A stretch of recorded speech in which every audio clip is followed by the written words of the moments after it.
বাংলাদেশ একটি দেশ যেখানে মাটির গন্ধে রক্তের স্মৃতি লুকিয়ে আছে।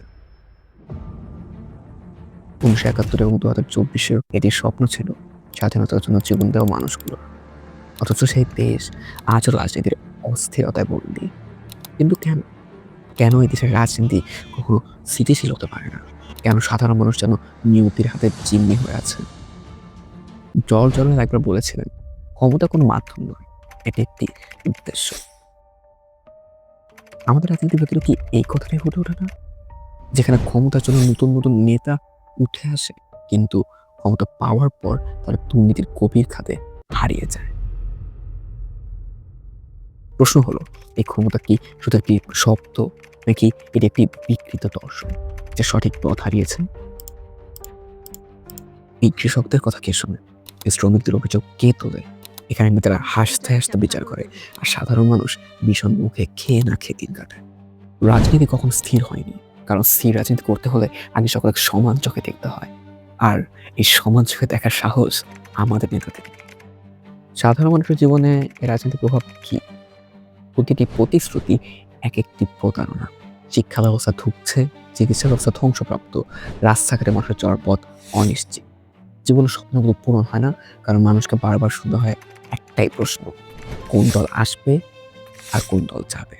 আর এই গরু ধাঁধার মধ্যে জীবন কেবল বঞ্চনার এক উপাখ্যান হয়ে ওঠে। অরওয়েল আরেকটি কথা বলেছিলেন, সব প্রাণী সমান, তবে কিছু প্রাণী অন্যদের চেয়ে বেশি সমান। এদের হয়তো সমতার মতিটি ভেঙে গেছে।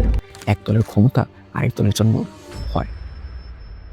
আর সাধারণ মানুষ, তারা কোথায়? তাদের কোনো কি শুনছে?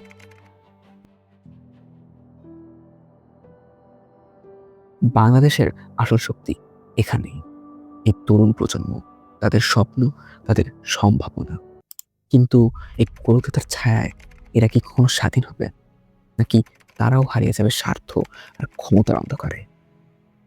প্রশ্ন হলো, এই বঞ্চনার ক্ষমতার খেলাধুলার গল্প কবে শেষ হবে? কেন আমরা ভাবতে শিখছি না যে রাজনীতি শুধু ক্ষমতার খেলা নয়, এটি মানুষের অধিকার? কিন্তু এখানে লুকিয়ে আছে মুক্তির উপায়।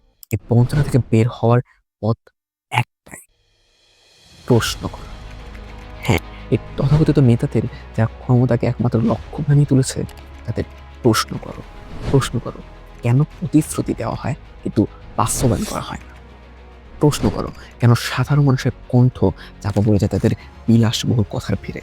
প্রশ্ন করো, কারণ তারা প্রশ্ন শুনতে ভয় পায়, কারণ প্রশ্নের সামনে মিথ্যার দেয়াল ভেঙে পড়ে। বাংলাদেশ একটি দেশ যেখানে হারিয়ে যাওয়া স্বপ্নগুলো এখনো গল্প হয়ে আছে, কিন্তু এই গল্পের উপসংহার তোমার হাতে। ভাবো, প্রশ্ন করো, কারণ এই প্রশ্নই সেই আলো যা অন্ধকারের শেষ এবং ন্যায়ের সূচনা করতে পারে।